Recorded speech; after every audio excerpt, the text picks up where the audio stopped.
Welcome to the Cyber Rants Podcast, where we're all about sharing the forbidden secrets and slightly embellished truths about corporate cybersecurity programs. We're ranting, we're raving, and we're telling you the stuff that nobody talks about on their fancy website and trade show giveaways, all to protect you from cybersecurity criminals. And now, here's your hosts, Mike Rotondo, Zach Fuller, and Lauro Chavez. Hello and welcome to the Cyber Rants Podcast. This is your co-host, Zach Fuller, joined by Mike Rotondo and Lauro Chavez. We have a topic that applies to many to discuss today, so we will dive into that shortly. But before we do, Mike, why don't you kick us off with the news? A good day and welcome to 2021's third podcast. Got a lot of news today. We purposely avoided anything regarding the inauguration because I'm sure we're all tired of hearing about the potential end of Western society. So here we go. Hackers leaked altered Pfizer data to sabotage trust in vaccines. Yay, hackers, you are now creating even more of a panic. In Europe, they released false data on the vaccine that's being provided there for COVID-19. DNS mask vulnerabilities open networking devices, Linux distros to DNS cache poisoning. Not even Linux is safe, so keep that in mind. Make sure you're patched all the way. FireEye, good news, releases tool for auditing networks for techniques used by SolarWinds hackers. This is a pretty cool tool. They also have a document out that deals with the CVEs for SolarWinds. It's definitely worth looking into. The successful malware instance rise as attackers shift tactics. Cyber criminals are, of course, a nimble bunch, and they are continually coming up with new and exciting things and ways to exploit. There's a new malware out called Freakout, which exploits critical bugs to infect Linux hosts. I just have to applaud them on the name, but keep it in mind. Pretty good. Yeah, I like it. And we've come up with some good names lately. But yeah, Freakout. Anyway, that's a new one, and it's tied to DDoS attacks and other types of issues. Microsoft, and their ever-continuing efforts to make you safe, has created zero-login flaw enforcement mode. So they were mandatorily lock down your Active Directory servers starting February 9th. It's a default mode, so keep that in mind if stuff starts breaking. The list of DNS POOK vulnerabilities, advisories, patches, and updates is out. The DNS mask vulnerabilities were disclosed, collectively known as DNS POOK. So keep that in mind. That's out there for DNS cache poisoning again. And then in kind of sad news, because I use this tool myself, Malwarebytes was breached by the SolarWinds attackers. Keep that in mind when you're using your Malwarebytes, that there was an issue, and I would definitely check that out. SolarWinds malware arsenal widens with another piece of malware called Raindrop. It's a new backdoor that loads, drops a Cobalt Strike beacon in there, and another way of exploiting. FireEye has released another tool, new open source tool in response to the SolarWinds hack. So there's another one named Azure AD Investigator. I've had a couple clients that have turned this on already and love it, so it's a good thing to check out. One important thing, companies turning to MSPs as attack vectors get more sophisticated. Companies are starting to reach out to professionals. There still is the debate of MSP versus the managed security providers like Silent Sector. Who would be better to manage your security? IT professionals destroying end-of-life hardware over fears of data breaches.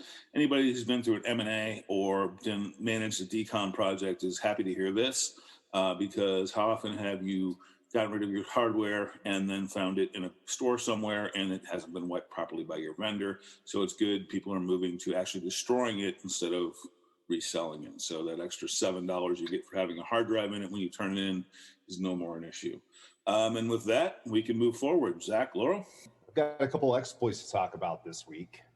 I think that are probably pretty interesting. So Oracle WebLogic Server 14's got a remote code execution that is being tested right now. So if you're running Oracle WebLogic Server 14, make sure you're getting upgraded to at least 1.2 or something else. But it's the 14.1.1 is the exploited development right now for that RCE.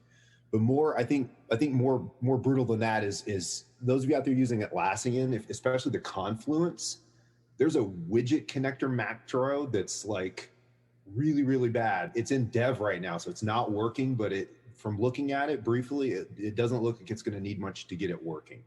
So the way that it does this is it basically, it does a traversal for file disclosure, and then basically by uploading a template, the template is the payload. So Confluence is the document management, document sharing product through Atlassian. And so by uploading this arbitrary template, you can cause all kinds of issues apparently. So again, it's still in dev, but certainly something to be out for. And if you're looking for a CVD, or I'm sorry, CVD, if you're looking for a CVS form, I'm just kidding. If you're looking for the CVE, it's 2019-3396. So make sure you're at least past 1612.1. And I think that's really probably the only thing worth talking about this week as far as exploits. No cool names. They didn't give it a cool name like Freakout. It's just the widget connector macro SSTI. Just to clarify, is that Freakout with an F or a PH? F. It's an F. Okay. I think the PH would have been more just even a step above, but maybe that's version 2. You could be. Yeah. Yeah, if we can make a request out there, come up with some cooler names. Some that throw back to, computer hacking of old, hence the PH. Yep. Could bring it back.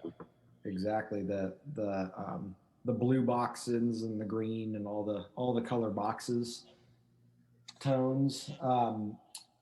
Well, it sounds like with the news and the exploits that we're still going to have a job. So that's good news. Despite all the bad news out there.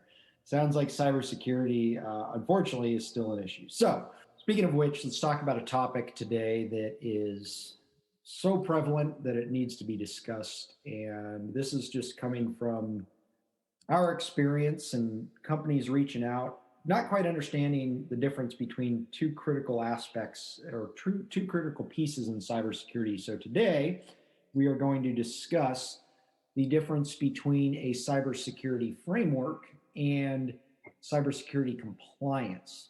What's the difference? Because here's what happens. A lot of companies, and no fault of their own, right? This is just for people that they don't have a background in this stuff. They'll reach out and say, hey, I got to get aligned with this framework right away, whatever it is, PCI, CMMC, NIST 800-171, HIPAA, you name it, the GDPR, CCPA, it's the flavor of the week. And so they reach out and say, we're really, really worried. We got an audit, or we have a customer requiring a third-party assessment, or whatever the case may be. And we're worried about being able to align to this. And we say, okay, well, great. What cybersecurity framework are you aligned to? And they say, well, what do you mean? So that warrants a conversation of around the fact that being compliant is not the same as being secure. And we always recommend following an industry standard framework first before worrying so much about covering down on compliance. So if we could start with that mindset, we can really, I think, help people change their outlook on how they run their security programs and the importance of a security program in the first place. So that's the goal of the topic today, kind of what we want to get across. What are you guys seeing right now as far as struggles in this area? I got a good one. Can I go? Mr. Lauro Chavez, go ahead. Thank you for raising your hand. Yes. Thanks, Zach. It's great to be here today. So nervous. Long-time listener. First-time caller. All right. I'm going to rant for a moment because this really bugs me. Actually, I made a meme about it today for my LinkedIn for those out there that didn't see the cat versus the screaming lady. Recently, a compliance assessment came back that was showing the client failing due to still allowing older versions of SSL. Okay, so for those who don't know, the web browser, and the PCAP connections and all the modern stuff should be on TLS 1.2. That's sort of the mark.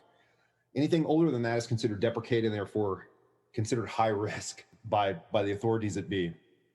In any case, so when you run a vulnerability scan, like a PCI scan or something like that, when your template and it finds these weak ciphers still available, it's going to flag that. And so I've kind of gotten wind of this sort of a failing circumstance because of this, and it bothers me because as a practitioner of penetration testing and modeling and all of this, I'm bothered because no modern browser is going to negotiate a session with a certificate, especially a modern certificate using 2048-bit with 256 SHA on an old SSL connection, right? For that connection, the browser, just based on native configurations that have been modernized over the last 10 years, are going to say, this certificate's bad or this connection's bad. You don't want to do this. It's extremely difficult to go into your browser and try to manually make it connect on older SSL. Almost done. Almost off forgive me here. And let's not mention the attack surface. Okay, so take Suite 32, the attack against the 64 and 32-bit BLIC ciphers. Oh, it sounds tragic. Well, the only way to do that is if a computer using an old browser that's using an old SSL is connecting over an open internet, like a Wi-Fi at a public cafe, and a hacker is sitting there and he can capture that cookie or that session token, and then he can crack it. Wild, you know what I mean? Like, it's not 2006 anymore. So I think that's a great way to explain, like, no modern red team or purple team exercises, or even the active persistent threats that are out there today, are using this attack to gain hold of. I mean, this is not how they got into SolarWinds Orion. That's, I think, the difference. A great example to talk about the difference between compliance and security is that compliance says, oh, you have a weak cipher, you're failed. You know what I mean? Versus cybersecurity is going to say, okay, we have weak ciphers. What is the attack threat model around this particular usage of the exploit? And how does that relate to our deployed architecture today? And it begs the question from a logical, I believe, perspective versus a black and white lined perspective. All right, I'm done.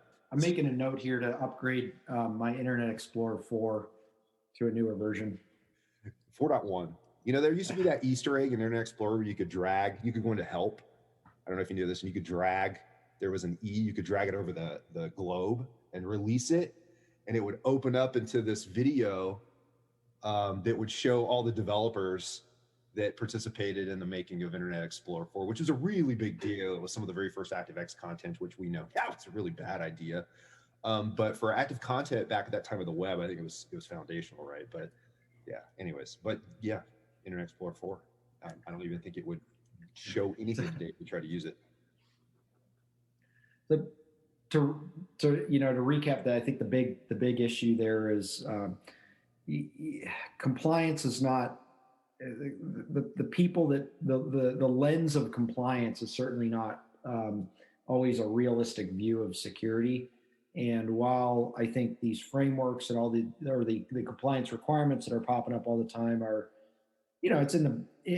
people are trying, right? But it's certainly not a view. And just to kind of give a high level overview for those people that don't have a background in this stuff, a cybersecurity framework is a holistic list of all the things that an organization as a whole should have in place in order to be considered proactive in their security program. And most organizations, they're not going to be aligned 100%, but the idea is to continue to work on improving your security program and your technologies and your governance and staff awareness, everything across the organization to create a true defense in depth model following these prescribed frameworks. So that would be like Center for Internet Security, CIS controls, version 7.1 is out right now. The NIST 800-171 alpha or NIST CSF, great frameworks, right? So, or NIST 853 take a holistic look, whereas compliance, of course, is focused generally on a more narrow aspect. So PCI compliance, for example, is focused on credit card data, right? Not so much the rest of the organization, but it's really focused on credit card data. HIPAA focused on PHI or protected health information, right? That's the area of interest.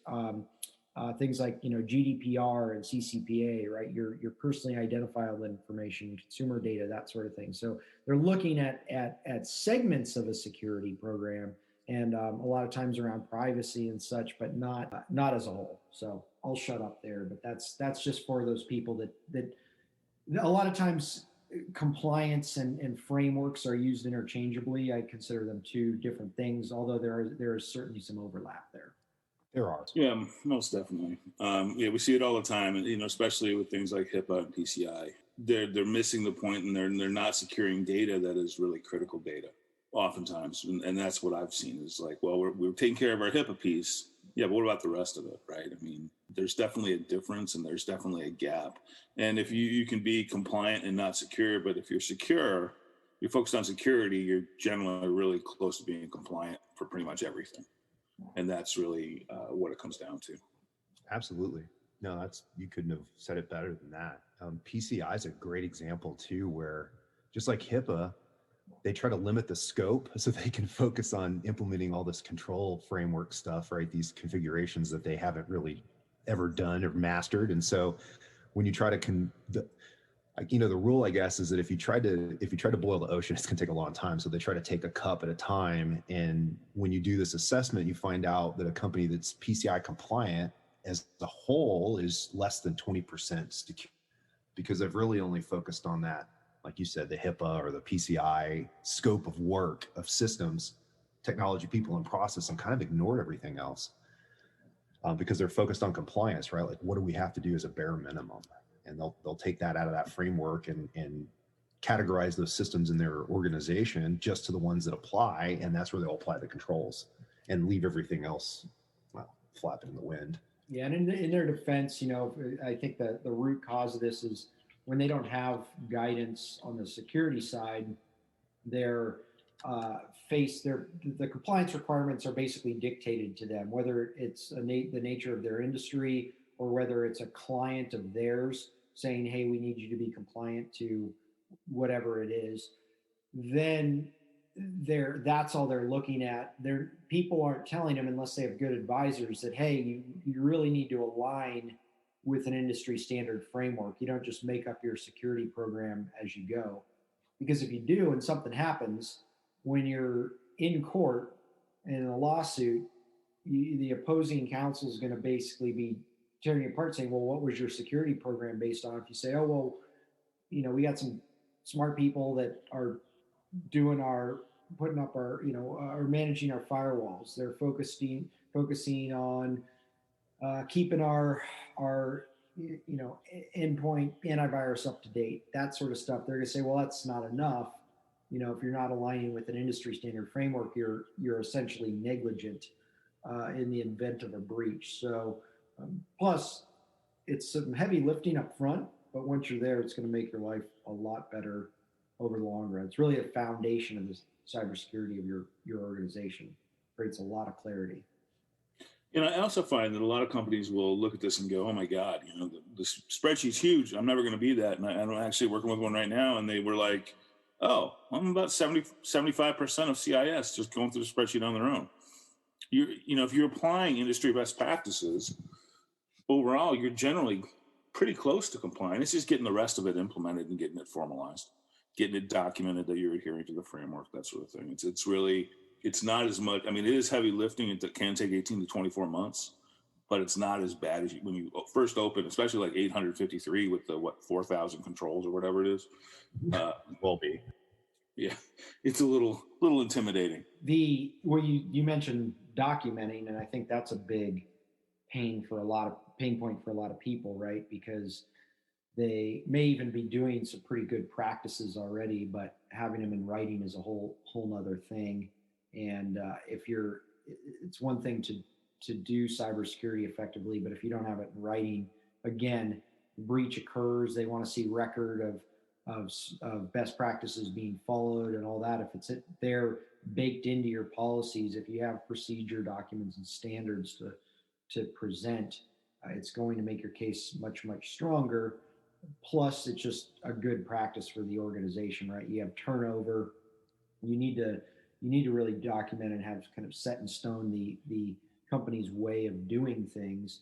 Granted, those documents will change over time, but that's what they're meant to be, right? A living, breathing document set is critical, and that's one of the foundational elements of a good security program. Yeah, and I think you make a good point, Zach, that not everybody, I don't think, especially some of the CIOs and CTOs out there that are kind of managing these organizations, I don't know if they're looking at it from that perspective. Like, you may have to sit in court one day and defend the logic you used for the controls that you've implemented, and have really good excuses for only being able to get so far as you've gotten, right? I mean, that's like a really good friend of mine who, back when I was just an architect, that was a CISO, told me, he said, he goes, my job is always on the chopping block. He's like, I have all the risk, I own it. He goes, and in the moment that something goes wrong, he goes, it's my job is on the line. And, that was the first time that I really thought, I was like, wow, he really kind of makes a point there.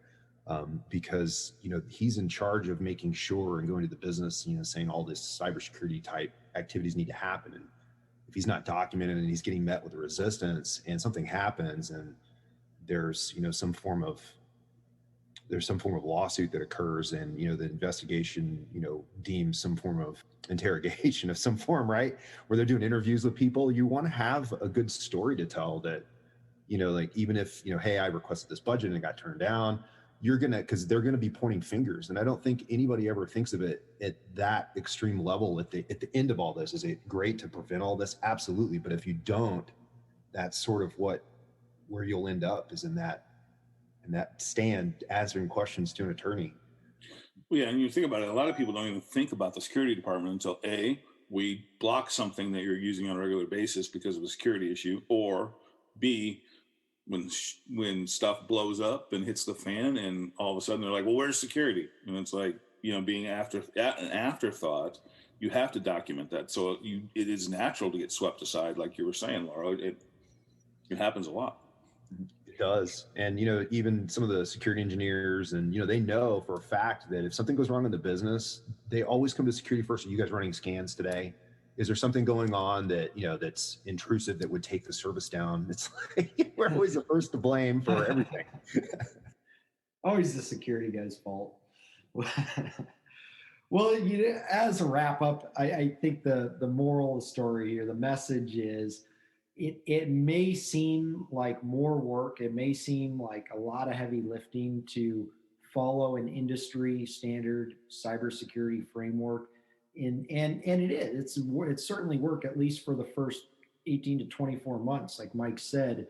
But the reality of it is, it's going to be a lot less work in the long run for the organization, and it's going to increase security much, much more than just following a framework, or a compliance requirement, and trying to play that whack-a-mole approach where you're chasing down the requirement of the month that pops up. So follow an industry standard framework. If there's more about that in the book, but we'll of course talk about it on future podcasts, because it is such an integral part. I mean, really, that's the foundation of everything cybersecurity when you're building a program for an organization. So thank you for joining us this week. Hope you had I hope you have a great week, and then hope you really take this to heart, because this is something that we are very adamant about with all of our clients, and I think it will make a lot of difference. If you're not already following a framework, do some research, find the ones that are out there, and pick one that's best for your organization and just run with it. Thanks a lot, and have a great day. Pick up your copy of the Cyber Rants book on Amazon today. And if you're looking to take your cybersecurity program to the next level, visit us online at www.silentsector.com. Join us next time for another edition of the Cyber Rants podcast.